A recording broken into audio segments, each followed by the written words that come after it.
E aí, pessoal, vamos agora à resolução de questões? Chegou o nosso momento de começar a treinar tudo aquilo que nós vimos durante a teoria, né? E realmente ratificar o conhecimento que foi aprendido, né? Todo aquele processo teórico. Vamos começar com o assunto fonética, né? Vamos resolver algumas questões e enfatizar alguns pontos importantes para a prova. Questão 1. Assinar a alternativa correta. Percebam, na palavra gratuito, importante é saber a pronúncia da palavra, né? Porque se você não souber a pronúncia, você fatalmente vai cometer um erro numa questão como essa. Se você fala gratuito em vez de gratuito, por exemplo, você vai falar que ocorre um hiato, é o que diz a questão, né? Ocorre o encontro consonantal perfeito, GR, né? Que é o encontro consonantal perfeito, encontro de consonantes na mesma sílaba. E ocorre um hiato não porque não é gratuito.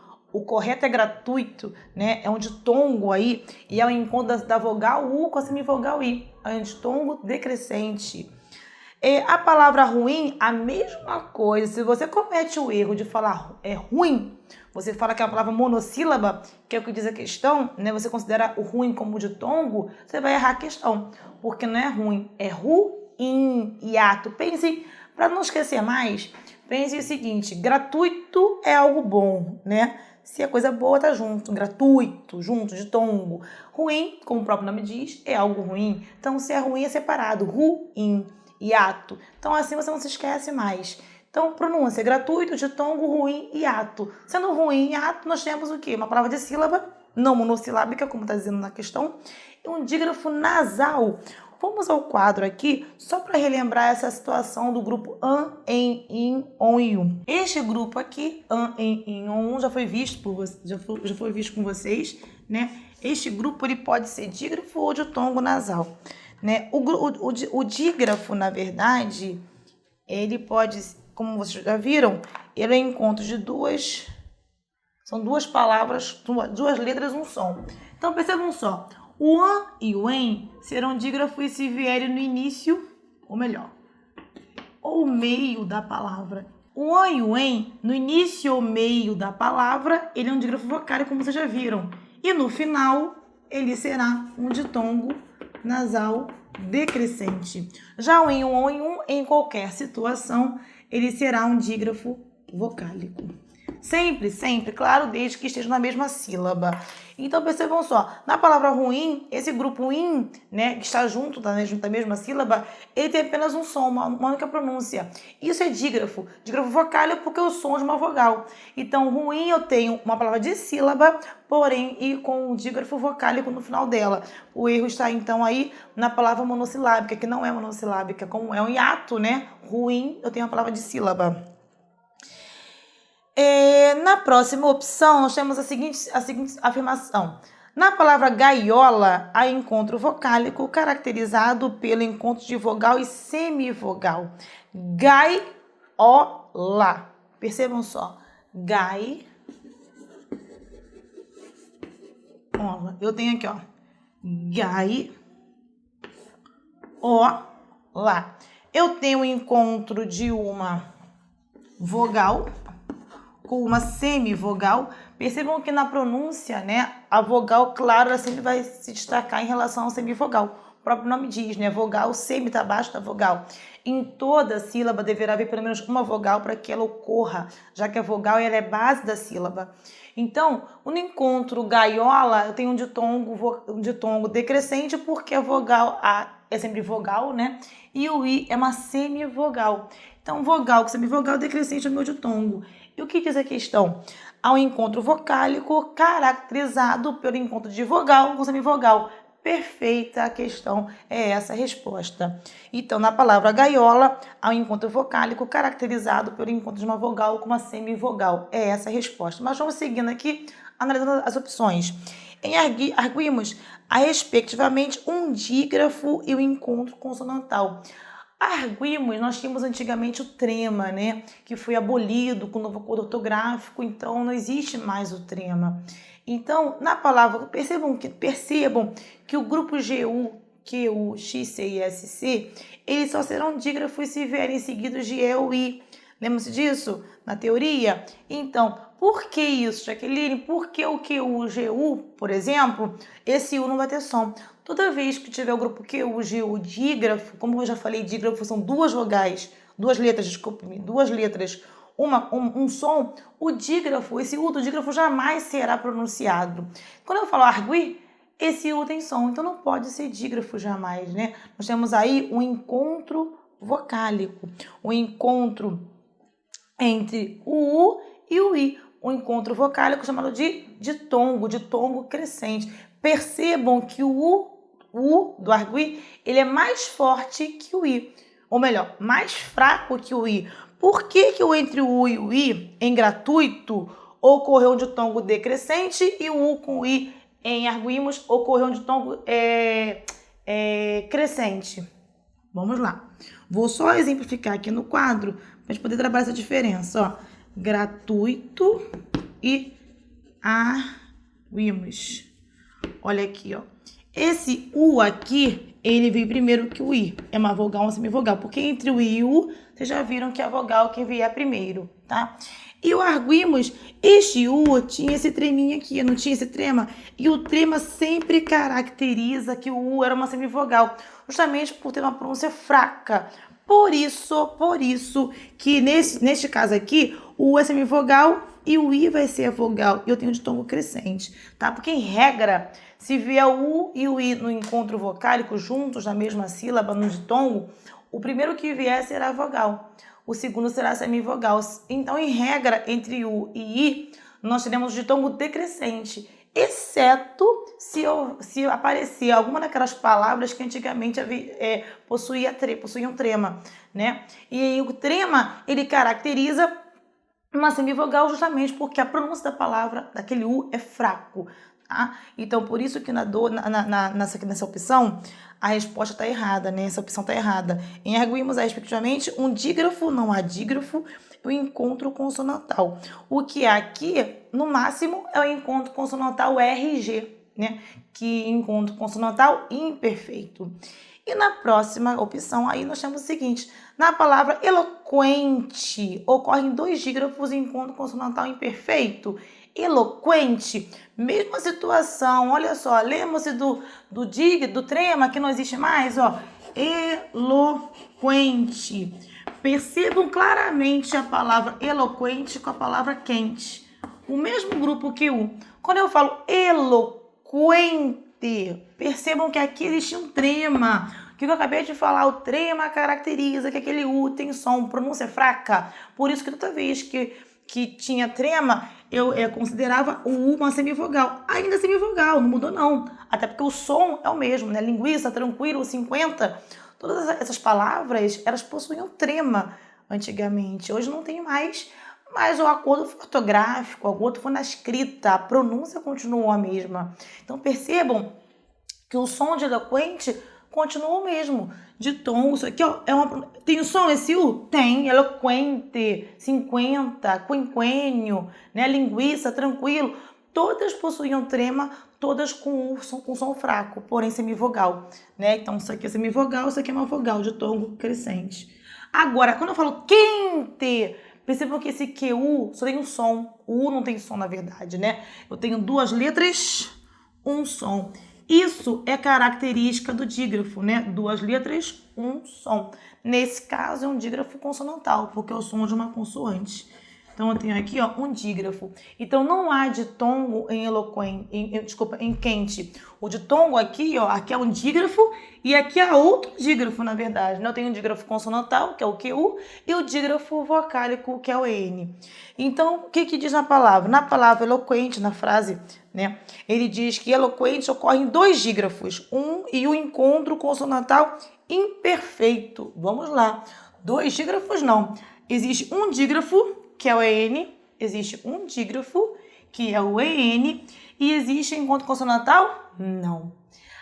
Atenção para o encontro consonantal imperfeito, né? Eu sempre digo que encontro consonantal ele pode ser perfeito, quando as consoantes se encontram na mesma sílaba, e imperfeito, quando as consoantes se encontram em sílabas separadas, né? Exemplo clássico, Flamengo e Vasco. Flamengo é perfeito, Vasco é imperfeito, só associar as consoantes de Flamengo, FL, né, na mesma sílaba, em encontro consonantal perfeito, e Vasco, o S encontra com C, em sílabas distintas, por isso que eu encontro consonantal imperfeito. Brincadeiras à parte, percebam só, quando eu falo que na própria palavra Flamengo, né, eu poderia afirmar que também existe o encontro consonantal imperfeito, que é o que fala sobre a palavra eloquente. Percebam só. Quando eu falo na palavra Flamengo, eu falei agora há pouco sobre aqui, ó, o FL, que eu encontro consonantal perfeito na mesma sílaba. Eu poderia também afirmar que entre o N e o G há o famoso encontro consonantal imperfeito, né? Aqui é o encontro consonantal perfeito e aqui o imperfeito. O que acontece? Esse grupo aqui lembra do que eu falei aqui em cima, ó? Ele no início ou meio da palavra é um dígrafo vocálico. Ou seja, são duas letras, porém apenas um som.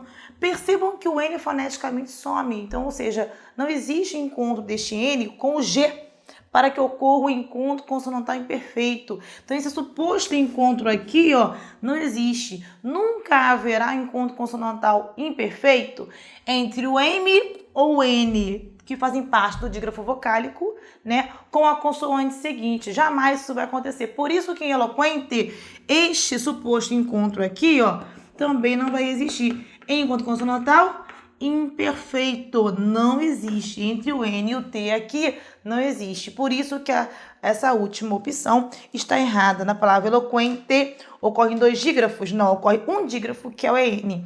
E o encontro consonantal imperfeito? Não, nem ocorre encontro consonantal imperfeito na palavra. Por isso que essa está incorreta. A próxima questão, que é a questão 2, ela fala o seguinte. Observe, o céu está na rua, a rua está no céu, mas o olhar mais azul foi só ela quem me deu. E fala o seguinte, Mário Quintana. Os termos destacados apresentam respectivamente, atenção dessas palavras, né? Exceto, incorreta, correta, que vai ao encontro de, que vai de encontro a, né? São palavrinhas-chave que às vezes você mata a questão, ou melhor, você perde a questão por não ter atenção sobre essas palavras, tá? Então, respectivamente, os seguintes encontros vocálicos. Então, a primeira aí é céu. Céu. Na palavra céu ocorre um ditongo, certo? Entre a vogal E e a semivogal U. Percebam que o E é mais forte que o O. Céu. O E é mais forte que o vogal, semivogal, ditongo decrescente. É o ditongo aberto, né? Decrescente. Na palavra rua, sua, lua, percebam que há duas vogais, ó, fortes. A pronúncia da vogal é sempre forte em relação à semivogal. Então, eu falo rua. Não há uma distinção entre uma e outra, ambas são vogais, ambas são fortes, por isso que aí eu vou afirmar que é um hiato. Eu não posso falar jamais que é um ditongo se ambas são pronunciadas fortemente. Por quê? Porque o ditongo ele sempre será ou vogal com semivogal ou semivogal com vogal. E aí descaracteriza, nesse caso, um ditongo. Se eu falo rua, ambas têm pronúncias fortes, ambas são vogais, então não existem duas vogais na mesma sílaba. Então, toda vez que eu tiver encontro de vogais, claro, em sílabas diferentes, que é o caso de rua, eu tenho o famoso hiato. A vogal U se encontra com a vogal A, porém, em sílabas distintas.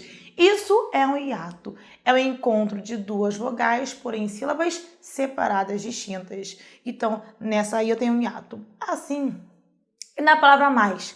Perceba mais uma vez, ó. Eu falo mais. Para eu falar que ambas são vogais, eu tenho que falar mais. Mais. Para os dois terem som forte. Quando eu falo mais, ó, mais, perceba que a pronúncia é junta. A pronúncia dessas duas são juntas. Então, o que acontece? O A se destaca em relação ao I, ó, mais. Se o A se destaca em relação ao I, ele é vogal e o I é semivogal. Se a vogal é superior à semivogal, o ditongo está decrescendo, né? Decrescente. Então, eu tenho aí a opção ditongo decrescente, hiato e ditongo decrescente, que é a resposta, certo? Vamos lá? Fluindo, estão compreendendo a teoria que foi passada e agora estão conseguindo assimilar nas questões? Então, vamos continuar. Terceira questão. Amou-me daquela vez como se fosse máquina, beijou sua mulher como se fosse lógico, ergueu no patamar 4 paredes flácidas. O texto acima contém. Vamos começar pela palavra amou, ó, amou, de tongo. Eu não falo amou para ser hiato, né? Se é de tongo, alguém tem que ser a vogal, alguém tem que ser semivogal, porque não existem duas vogais na mesma sílaba.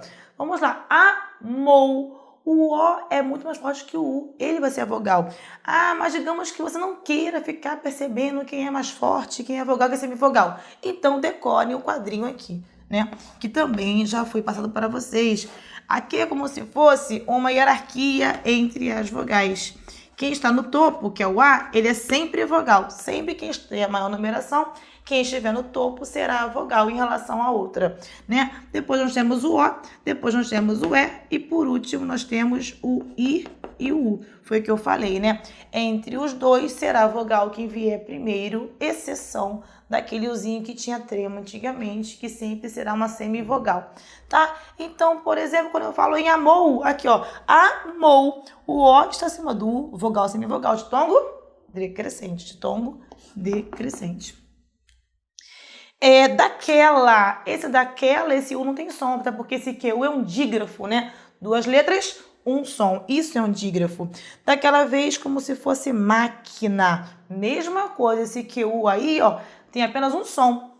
Isso é um dígrafo, 2 letras, um som. Jamais esse U vai ter som, senão seria máquina, né? Então aí não há de tongo. Beijou, ó, beijou. 2 de tongo, senão seria beijou, se fosse em atos, né? Então, só, beijou, tenho 2 ditongos. Ah, vamos ver, ó. Eu pronunciando, já digo pra vocês, ó. Beijou. O E é mais forte que o I, decrescente, ó, vogal, semivogal. O O é mais forte que o U, vogal, semivogal. 2 ditongos decrescentes. Olha o que acontece. Se eu não quiser verificar a pronúncia, eu olho pra cá, ó. Beijou. Tá vendo? O E está acima do I, vogal, semivogal, decrescente. O O está acima do U, vogal, semivogal, também decrescente. Então, mais 2 ditongos decrescentes. Já temos 3 ao todo, né? Amou, beijou, então há 3. Sua. Olha só. Sua. Ambas têm pronúncias fortes. Então, o que acontece? Ambas são vogais. Ah, eu posso ter 2 vogais da mesma sílaba? Jamais, porque ditongo é o encontro de vogal com semivogal, ou semivogal com vogal em sílabas separadas, então jamais eu terei encontro aí de 2 vogais na mesma sílaba. Se ambas são vogais, só pode ser hiato, porque hiato, como eu acabei de falar, em rua, sua, lua, olha aqui, ó, encontro de vogais em sílabas separadas. Vamos lá. Mulher, tem aí um LH, é dígrafo, mas não fala de dígrafo na questão. Como se fosse lógico. SS também é dígrafo, mas não fala de dígrafo. Ergueu. O que poderia confundir na palavra ergueu? Ergueu. Poderia pensar que aí seria um tritongo. Mas para ser tritongo, o U teria que ter som. Por quê? Porque tritongo é o encontro de semivogal com uma vogal e outra semivogal. Perceba que das 3, a única que vai ter o som forte é a vogal, que vai estar no meio das 2, né? Mas como esse U não tem som, porque eu não falo ergueu, né? Porque senão aí sim eu teria um tritongo. Esse U não tem som, então peraí. GU antes de E, isso é um dígrafo. 2 letras, um som, ergueu. E eu falei que o U do dígrafo jamais será pronunciado. Então, o grupo QU e GU, sempre que forem dígrafos, não podem ter esse U pronunciado. É o caso de ergueu. Esse GU é o dígrafo, então o E, o U pode ser um ditongo. E aí, ó, ergueu. Olha só como é que o E é mais forte que o U. O E vai ser a vogal e o U semivogal, ditongo decrescente. Então, já estou indo para o 4º ditongo decrescente, né? E 4. Agora esse U tem som. Até porque eu falei que o QU e o GU só serão dígrafos se vierem seguidos de E ou I. Agora o U tem som. E nem veio seguido de E ou I, né? Então sempre que vier seguido de A, por exemplo, ele terá som e não será dígrafo. 4. Peraí. Se o U tem som, não é dígrafo. Epa, se ele tem som, ele está junto de uma outra suposta vogal, né? quatro. Quem é mais forte, o U ou o A? Quatro. O A, claro, é mais forte sempre no encontro vocálico, porque o A será sempre vogal e o U será semivogal. Ditongo crescente. Então, com isso, nós fechamos os 5 ditongos da questão. 4 decrescentes, que é amou, beijou, 2 em beijou, né? E ergueu. E um crescente, que é a palavra 4. Um hiato, que é a palavra sua, e nenhum tritongo. Essa será a resposta. Vamos lá? Continuando aqui na quarta questão. Percebam, as operárias, as operárias concorreram ao chamado da abelha rainha. Rainha. Na palavra em negrito, né, que é a palavra rainha, há um hiato. Ele já afirma, né, rainha, senão ficaria rainha, rainha. Não tem como falar que seja ditongo, né? A própria pronúncia já nos orienta a perceber que ali ocorre um hiato, porque hiato é encontro de vogais em sílabas distintas. Se são 2 vogais, ambas terão pronúncias fortes, tá? Em qual palavra que se segue há um exemplo desse mesmo tipo de encontro vocálico? Percebam, coelho. Se eu falasse que existe um ditongo, eu ia falar que é colho. Percebam que ambas têm pronúncia forte. Coelho. Se eu tenho 2 vogais, olha só, 2 com pronúncia forte, é porque ambas são vogais, tanto O quanto E. Então, isso não é ditongo, isso é um hiato, que é a resposta. Reizinho, agora não, ó. Eu não falo reizinho, para ser um hiato, aí tem que ter 2 vogais, e ambas têm pronúncia forte. Então, eu falo reizinho. Eu tenho um ditongo decrescente, o E é mais forte que o I, reizinho. Na palavra paisagem, mesma coisa, ó. Eu não falo paisagem, falo paisagem, não falo paisagem, igual pai. Paisagem. O A é mais forte que o I, então ditongo decrescente. Na palavra psicológico, nem há encontro vocálico nessa palavra, né? Era meramente uma pegadinha. E na palavra gratuito, para quem pensa que é gratuito, poderia cair no erro nessa palavra, né? Como eu falei, gratuito é algo bom, junto, ditongo, gratuito. Olha só, ditongo decrescente, porque o U vem antes do I, ele será a vogal. Então, a resposta é a palavra coelho, em que há um hiato também. Na questão 5, percebam. Para ser grande, ser inteiro, nada teu exagera ou exclui. Se todo em cada coisa, põe quanto és no mínimo que fazes. Marque a alternativa que apresenta uma afirmação correta. As palavras que e quanto apresentam ditongo decrescente. Para começar, se eu afirmo que há um ditongo, esse U tem que ter som. E fica como? Que. Já não é ditongo isso. Esse que U só pode ser um dígrafo. Ah, que U dígrafo. Igual quente, ó. Quente. Esse que U é dígrafo. 2 letras, um som. Então aí já está errada, né? Quanto, aí sim, esse U tem som. Quan. Ah, se ele tem som, ele é mais fraco que o A. Ditongo crescente. Aí é ditongo, na primeira não. Na próxima, inteiro e coisa apresentam ditongo decrescente. Vamos lá. Inteiro. Olha como o E é mais forte que o I. Ditongo decrescente. Coisa. Olha como é que o O é mais forte que o I. Ditongo decrescente. Então, essa é a resposta. Em teu, aparece o ditongo crescente. Teu. O E já é mais forte que o U. Já é uma vogal aqui, ó. Sem olhar para o quadrinho, eu percebo na pronúncia que o E é mais forte que o U. Por isso que o ditongo é decrescente. E há um ditongo nasal em grande. Não, porque esse ano é nem ditongo, né? O an só será ditongo, ó, se vier no final da palavra. O an e o en só serão ditongos se vierem no final da palavra. Na palavra grande, esse an, ó, tá no meio. Ele é um dígrafo vocálico. 2 letras, um som. É um dígrafo vocálico. E na palavra em, há dígrafo vocálico. Também não, porque o an e o en, início ou meio da palavra, nesse caso tá sozinho, né? Tem 2 sons, ó. Em. Diferente de falar quente. No meio, há um som só. No meio, cadê o som aqui, ó? No meio, há um som só. Isso é dígrafo vocálico. Agora, no início, no final da palavra, ou sozinho, como está ali, ele tem 2 sons. Em, também, amém, ok? Por isso, é de tongos nasais decrescentes, ok? Então, agora a gente vai se encontrar no próximo bloco.